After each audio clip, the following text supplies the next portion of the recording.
Welcome back to Hardball. To say that Dan Rather is a broadcasting icon would be an understatement. He has handled some of the most challenging stories in journalism while carving out a unique and obviously controversial style. Here's Hardball correspondent David Schuster.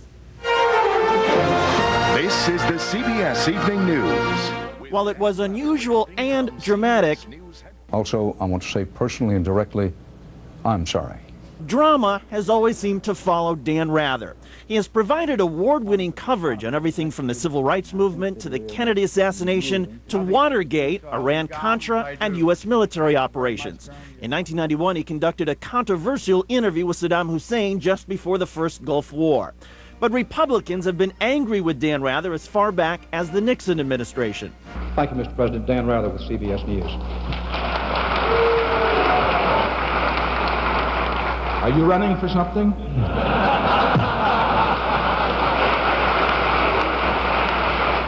No, sir, Mr. President, are you? While that was Rather's most famous Watergate moment, Nixon supporters remember Rather pounding the president nearly every day.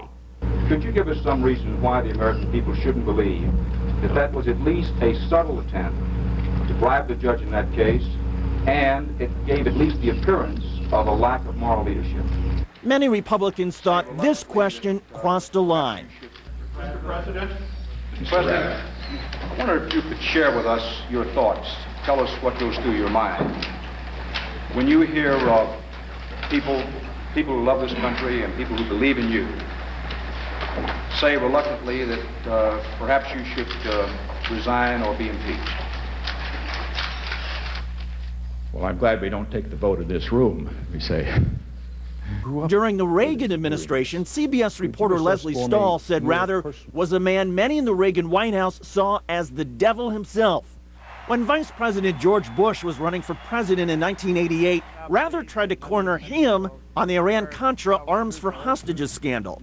You said in a meeting in which Secretary Schultz, in the most forceful way, registered his objections. And then you said you never heard anybody register objections. If it was the most forceful way, I've heard George Schultz be very, very forceful. And if I were there and he was very, very forceful at that meeting, I would have remembered that. I don't remember that. Then how do you explain that you can't remember it and the other people at the meeting say he was apoplectic? I wasn't there at that point. You weren't in the meeting? I'm not suggesting. I'm just saying I don't remember it. The year before, Rather had left the anchor desk angry about a network decision to carry a tennis match running long. The match ended, and CBS stations were on their own for 7 minutes. During the Clinton-Lewinsky scandal, Rather was highly skeptical of independent counsel Ken Starr and the Republicans in Congress. And during the Florida recount 4 years ago, Rather reported, Florida's Republican Secretary of State is about to announce the winner as she sees it and she decrees it. Republicans were infuriated with Rather, but the courts agreed with them and the recount continued. Still, through the years, Dan Rather's hard-hitting style has always stood out, sometimes making him a bigger story than whatever he was covering. And now it's happened again, only this time Rather's critics are ecstatic. I'm David Schuster for Hardball in Washington. Thanks, David. Joining me now is Ken Bode, journalism professor at DePauw University and former NBC News political correspondent. Ken, thanks for joining us. What do you make of this whole thing? I mean, you got a lot of vintage perspective on this. Well, Chris, it seems to me that CBS News has got a lot of explaining to do. The piece that you just finished does make Dan Rather look like a registered Democrat. There's no question about that. But I think Rather has been tough on just about everybody. What's happened here is really a failure of CBS standards. And whether Rather pays for this or somebody else pays for it at CBS, CBS failed to authenticate the documents. They failed to check their source. They gave anonymity to somebody who should never have been trusted. And it seems to me that this really goes to the top of CBS, whether it's Rather or it's the president of CBS, Andrew Hayward. Somebody has got to pay for this. What's your hunch as to why they trusted Bill Burkett so much? To trust their entire reputation on this one guy who said he got these from somebody, then it turns out he got them from somebody else. He could have made them up for all we know. Well, that's an excellent question, Chris. It seems to me that he was a biased source from the start. They should have known that, and certainly did know that he had been criticizing President Bush for years, that he was angry at the National Guard. Who in the world is now the elusive and mysterious Lucy Ramirez, who he got these documents for, or says he got these documents from? There are just so many questions about this at the moment. I mean, we had Kitty Kelly on last week, and I was pushing her to tell me who was this person, who did they talk to, where did they come from, and then she would say, finally, I didn't get to that person. Well, in this case, wouldn't you want to get to the person who had the authenticity to say the documents were real? Well, first of all, we have to remember that Burkett lied to CBS. He lied to CBS, then tried to drag a friend of his who's in Europe in and said he got the documents from this fellow. Then he says he got it from Lucy Ramirez. Then he said he burned the original documents. This is a very strange man, and it's not somebody that a journalist ought to trust. They don't seem to have asked the right questions of their producer, who was down in Texas doing all these negotiations. Who is this guy, and why is he in a good position to know these things? Does he have an axe to grind in this? And had they found just those two things out, they would have certainly not trusted Burkett and gone that as far as they did. What CBS has done, whatever happened with Dan Rather in the past, what CBS has done with this incident is, first of all, produced a 2-week distraction so that we're not talking about real issues in this campaign. We're talking about, did CBS get forged documents or did he get real documents? And secondly, no matter how it comes out, CBS has inoculated President Bush as far as any further criticism is concerned of his National Guard records in Texas during the Vietnam War. Do you think CBS is going to bring down the axe on Hayward and/or Rather? Well, I don't think it'll be Rather, but I do think that the president of CBS News is the steward of the values and of the ethics of the news division and the accuracy. It seems to me that Hayward, once he produces his independent investigation, ought to have the courtesy and the decency just to step forward and say, I take the bullet for this one. This is the shop I run, and it wasn't run very well. If Dan Rather did not have the credibility of years of good reporting, should he have gone on this alone, or is he saved by his vintage work in the past? Well, I think he's probably not going to be fired for something like this. I think Dan Rather, somebody said today that he's near the end of his career, and he probably is. And it's sad that it would end something like this. We're going up against a hard break. You know what that means, Ken. Stay with us. When we come back, we're going to be joined by New York Post Deborah ORIN and Vaughn Verveers of the Hotline. Watching Hardball on MSNBC. This half hour on Hardball, what about the heat on Dan Rather at CBS? Longtime political correspondent Ken Bode joins us, along with the New York Post Deborah ORIN, the Hotline's Vaughn Verveers, and Republican insider Ben Ginsberg. But first, let's check in with the MSNBC News Desk.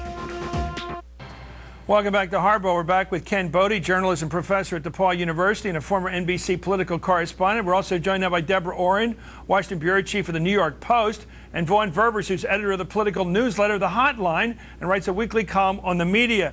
Let me go back to Ken and start with you, Ken, because you were here first.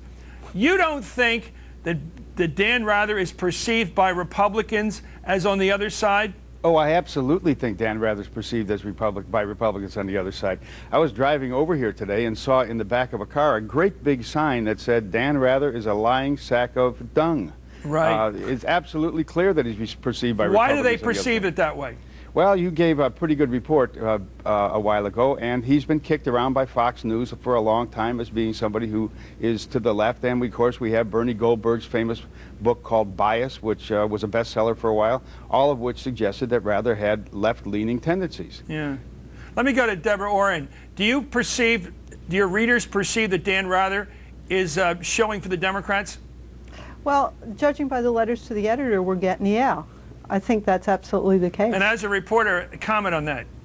What facts do the reviewers have that would justify that kind of opinion? Well, remember that Dan Rather had a showdown in an interview with Bush's father back in 1988, where the Republicans felt that it was very anti-Bush interview. There were little buttons people wore that said, I'd rather be for Bush. Yeah. And so there's a history there, and there is a sense, fairly or unfairly, that he is, I mean, there was a poll the other day, I think Rasmussen in his daily tracking poll asked people, which network do you see as biased on which side? And the network seen as most biased pro-Democrat was CBS. Let me ask you, Mr. Verveers, is that the perception of the American people? Well, that's a perception. That CBS is the liberal network? Well, certainly it's a perception of the American people today after the story's broken. I mean, I think what's damaging CBS the most right now is the fact that there was contact between CBS News and the Kerry campaign itself. How that contact came about, Burkett apparently says that it was part of some deal that he would give these papers.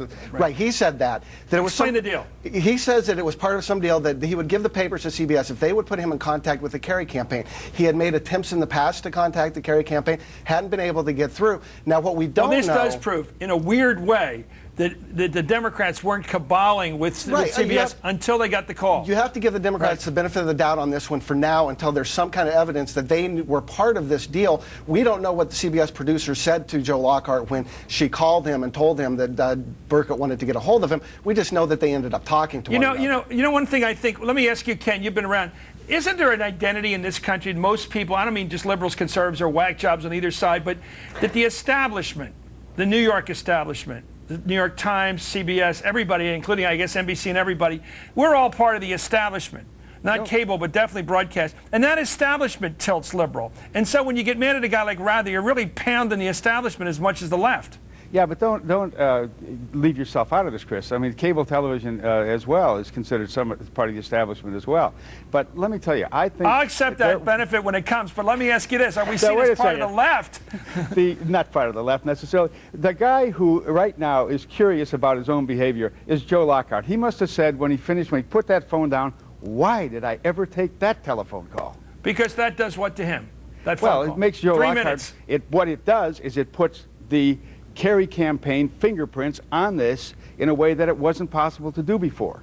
And it also suggests the mindset of somebody at CBS, the producer who called him, that they assumed they were talking to a colleague in battle, that somehow CBS and the Democrats were in the same deal against the Republicans. So, of course, Joe would make the call, right? That's the way outsiders would look at it, I think. Well, you know, I listened to Mr. Ginsburg before as he spun this web of conspiracy. You can spin this thing, you can tell it flat or you can tell it round. You could figure that the Republicans would love to have this whole thing end up on Joe Lockhart's desk with memos produced, forged by somebody named Lucy Ramirez or somebody else. If she exists. It completely reverse of what Ginsburg said. And you know, Chris, people like conspiracy theories. People thrive on them. They did during the Clinton years. They have during the Reagan years, all the way back to JFK. People love these conspiracy theories because they actually think. Well, by the way, if there was a deal between this producer to get the story, which involved bringing the Democrats into it, Joe Lockhart for the campaign, that is a conspiracy. That is that's not CBS, complicated. Well, it's not just a conspiracy. It's unethical. You know. Tell me why it's unethical, Deborah. Well, Lay it out. I mean, reporters. I mean, it may be obvious, but tell us. Well, reporters are not supposed to be helping one side in a political election, dig dirt on the other side. And in this case, you sort of ask yourself, what was Joe Lockhart thinking? Why didn't he, I mean, if he didn't know who Bill Burkett was, as virtually every reporter covering the campaign did, why didn't he do a Google search? I mean, a Google search would have turned up in a second that this is a guy who's been peddling conspiracy theories about the president for years and since before he was president, and that a lot of the conspiracy theories he's been peddling haven't held up. And, you know, a campaign senior strategist should look at something like that and say, wait a minute, I don't need to make this phone call. Look, what he looked at was saying some evidence from the CBS producer saying, this person's been helpful on a story you know that I'm working on. Of course, you know, maybe he piqued his interest a little bit. I don't fault necessarily him for trying to find out what was there or trying to find out maybe what can we get on this guy. I mean, some things that turn up are actually legitimate. Just to get these things straight, Deborah, any reporter, I mean, I've done this a million times. You go to the other side to get the poop on the other side. You call, what do you hear about this? Can you help me then? You take the notes, then you follow the story. In this case, the CBS producer did not call Joe Lockhart looking for dirt on the other side. She called Joe Lockhart to help warm up a source. Yeah, I mean, she called, I mean, as was said before, the real question is what's the conversation between Lockhart and the producer? Because it's possible from what Lockhart has said publicly to imagine that the conversation was, Joe, you know, we're working on a story that you guys are really going to like, but we need something from someone, and he'll only give me what I need, which are some documents, if you'll talk to him. Right. Well, and let's let not Joe talk. proper. Okay, I hear you on that one, Deborah. Let's let Joe. Let's see what he said on this. Joe Lockhart. CBS got these documents on a Friday. I got a call on a Saturday after they'd had the documents, and basically the producer was saying, this guy wants to talk to you, here's his number, call him if you want. If you want to call that arranging a call, that's fine, but it was up to me whether I was going to make the call or not. And I made the call, talked to him, we talked about 3 or 4 minutes. He had some advice on how to hit back on the swift boat veterans who would be running this smear campaign against John Kerry. I thanked him for his interest and his advice. 3 or 4 minutes later, it was over. Ken, is that kosher what he did if he did what he said he did? Ken? Oh, no, I don't think it's kosher at all. I don't think he should have taken the phone call, should have made the phone call, and I think he's very sorry right now. He did make the phone call. I mean, Joe Lockhart's a smart guy. He was a network news producer at one point. He's been a White House press secretary. He should have known, as Deborah ORIN said, he should have known something about who this guy was. And by the way, so should CBS have known and should not have ever trusted Bill Burkett. Well, I think that's the key. CBS should never have made that call. If there was any kind of deal between Burkett and CBS, that makes this story 10 times worse than it having already interviewed Burkett, I find it confounding that a number of CBS people, all the way up to Hayward, believed in this guy. Just look at the tapes from this show, and you got to walk away with wonder at a guy who has so many claims against President Bush, so many claims, so many interviews he overheard, telephone conversations he overheard, papers he saw on tops of trash cans, things he calls conveyances, which is a big word for I overheard somebody talking in the alley. We're coming right back with Ken Bode, Deborah ORIN, and Vaughn Verbers. And up next, we'll get reaction from Ben Ginsberg, who's a Republican election attorney. And don't forget, sign up for Hardball's daily email briefing. Just log on to our website, hardball.msnbc.com. Coming up, more on this mess at CBS. Hardball, back after this. Welcome back to Hardball. We're back with Ken Bode, Deborah ORIN, and Vaughn Verbers, and we're joined right now by Ben Ginsberg, who's an election lawyer who previously served as the top lawyer for the Bush-Cheney campaign. Ben, what we know so far, join in the conversation, what we know so far as hard facts is what we just heard. That Joe Lockhart, a senior advisor now to the Kerry campaign, admits he got a call from the CBS producer who put together the package on this guy down in Texas, Bill Burkett, and what he claims about the president and all the papers he presented that are now apparently bogus.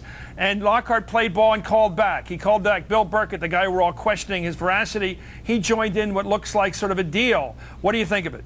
Well, what Lockhart did all falls into a large pattern of a number of events that all kind of fell together to think that there wasn't some sort of coordination by the Kerry campaign or the DNC, or at least that the news media shouldn't be looking at that, Chris, given the standard that was applied towards the swift boat ads and the Bush-Cheney campaign. But there were a number of events that took place right around September 8th or 9th to pretend that there wasn't some sort of coordination involved. You believe particularly, I talked to you earlier, you believe particularly that the role of the former Lieutenant Governor, Ben Barnes, who says now that he helped put together that sweet billet for the president back in the Guard back all those years ago, having said the opposite before, and of course his daughter's questioning that and challenging that. You believe he was part of the package? He was part of the package. The forged documents appeared to be part of the package. The next day on September 9th, liberal columnist in the New York Times, Nicholas Kristof, comes out with a column on that subject. The Boston Globe, John Kerry's hometown paper, gets the document dump. Texans for Truth starts up with a series of ads funded by MoveOn.org. Stan Greenberg's the pollster for the Kerry campaign and MoveOn at the same time. And above all, Terry McAuliffe holds a press conference on September 9th calling George Bush AWOL. That's a lot of moving parts combined with Lockhart's role to at least not enjoy a serious scrutiny by the news media.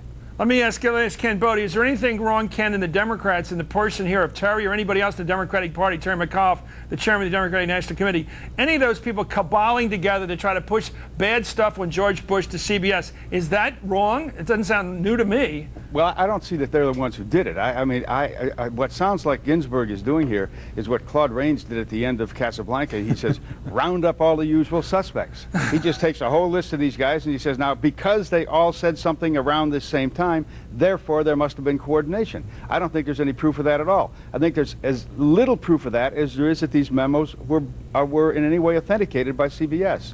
This is a CBS issue. This is not an issue that involves Terry McAuliffe and Ben Barnes and the rest of these guys. Mark, there's a little bit to your logic that sounds like the people who said that LBJ must have killed Kennedy because he got to be president afterwards. I mean, just because someone benefits politically from some development doesn't mean they did it, does it? No, but look at the difference in the scrutiny that was visited upon the swift boat veterans on the basis of basically a lawyer having two clients and one donor who hadn't talked to Karl Rove in 6 months, compared to sort of the explanation that Ken just gave, which basically says there was nothing wrong there. That's a different level of scrutiny. Deborah Oren, is there a perception among your readers? Well, I'll just ask you. Do you believe there was a cabal here involving CBS and the Democratic Party, especially the DNC and the Kerry campaign? I don't think we know the answer, but I think we do know. I think, go back to what Ken said, CBS did something that's totally improper. And that's the first step. And the second step, I'm sort of between Ken and Ben on this. I think you can't prove coincidence of timing means coincidence of events, but it is sort of fascinating that the DNC was all ready to go with this ad campaign attacking Bush and accusing him of being AWOL in the Guard, using, of all things, video from Dan Rather's interview with Ben Barnes right after the Rather piece aired. And it sure looks as though they knew what was coming and they were gearing to take full advantage of it. And so the question is, did somebody tip them off that something was coming? You also have the fact that the campaign manager for Kerry, Mary Beth Cahill, was on the phone apparently to Ben Barnes, the guy who was interviewed in this piece. 3 seconds afterwards, one of the first calls congratulating him on what a great job he did in trashing Bush. So it raises questions. Chris, the point is somebody should be asking the questions. That's you, Ben, right? Well, I think we're doing it. I think we're doing it right now. What do you think? I do too, but you're the first one to do it. If this is a cabal, it's the most incompetent one ever run. I mean, those documents were called into being fakeries within hours when they hit the website. I do think, though, all of this creates more of the perception that there was coordination. Coming after the Swift boat ads, coming after all of that, and the Kerry campaign just weeks ago were out complaining about these links between Bush, and it makes it even worse. Yes, and it makes. You know what I'm seeing here, Ken? You're a professor of the media today, and now the media, very broadly defined, includes not just the cable and broadcast nets and the newspapers and magazines and wire services. It also includes these bloggers out there. And the question is, why don't the broadcast nets watch cable at least if they can't keep up with the bloggers? Anybody who had seen Bill Burkett on our show in February would not trust him with documents. They would not say, well, if he says they're okay, this is the genuine article here. So clearly, Ben, you're laughing, Ken, because you know this is competitive. But they're not. The producers in 60 Minutes aren't even watching Hardball, let alone the bloggers. Exactly right. Well, Bill Burkett did get his start on your show. I forgot about that until you brought it up. You know, but these bloggers are like jungle drums out there, and sometimes you got to put your ear into the wind and hear the jungle drums, and CBS needed to do that. You're absolutely right. Well, sometimes a broken clock is, what, twice a day? It's right. We're coming right back with the panel, and don't forget, you can keep up with the presidential race on Hardblogger, our election blog website. Just go to hardball.msnbc.com.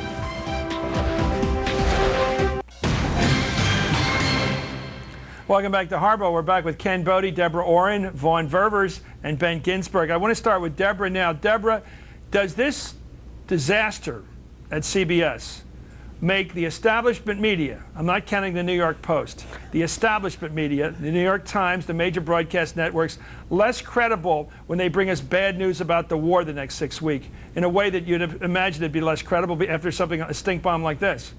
I think so, yeah. I mean, it's also interesting that a lot of the bloggers who have been critical of these documents, who really raised the red flags, are also bloggers who have been very critical of reporting on Iraq, saying that the stories that are coming out of Iraq in the mainstream media, as they call it, or lamestream media as they sometimes call it, do not reflect the reality. A lot of them have been posting letters home from Marines, from soldiers in Iraq, which do tell a very different story from what we're getting from correspondents. So I think you're absolutely right. Let me go to Ken on that. Is this part of the story here for the next 6 weeks? The establishment media, which takes pride in giving the facts to the public, will find itself hamstrung in doing so because of this. No, Chris, I don't think so. I think what CBS has got to do is clear this up. Dan Rather says, and Andrew Hayward, they're doing extensive reporting on this whole series of events. Reporting they should have done a long time ago, reporting they should have done before they ever put it on the air. But this is a CBS problem. It's not an overall media problem at all. And, you know, I'd like to get back at some point to this whole notion of conspiracy, because Ben Ginsberg tells a story one way. You can tell it another way. Republicans doctor up the memos. They see Burkett as an absolutely perfect source for this, a guy who's a little unstable, a guy who's very anti-Bush. They give it to Burkett. He bites. Then Mary Mapes bites at CBS, the producer. Dan Rather bites. And that's the other way to tell that conspiracy story. We heard that last night, by the way, from Tom Shales of the Washington Post, Yeah, who may I don't be think the that one's very best writer credible, in though. newspapers, but I'm not sure about that theory. What do you make, Deborah? You're responding. No, I don't think that one really works, because if that were the case, you wouldn't have had, the conspiracy is based on, if there was a conspiracy, the assumption that the Democrats were ready to jump on this. And just quietly, I don't think anybody could have predicted in advance that the memos would be discredited so quickly. And I think that whoever did the forgeries was pretty stupid, and my guess is pretty young enough not to have realized there were typewriters, for example. You know, some of the document experts have said the amazing thing about this is for $30 on eBay, you could have gotten an old typewriter and the whole story would have lasted a lot longer. So what do you all make of the fact, Deborah, you start, what do you make of the fact that Michael Dobbs reported a great quote that from Mr. Burkett himself, the source of all this hell, that some of us have made some big risks on behalf of this campaign, taken some big risks. It sounds to me like he's the one who took the big risk in producing this document, not some Republican character off stage. Well, I don't know whether, I don't think it's a Republican character off stage. I don't know whether it's a Democratic character off stage or whether it's Mr. Burkett himself.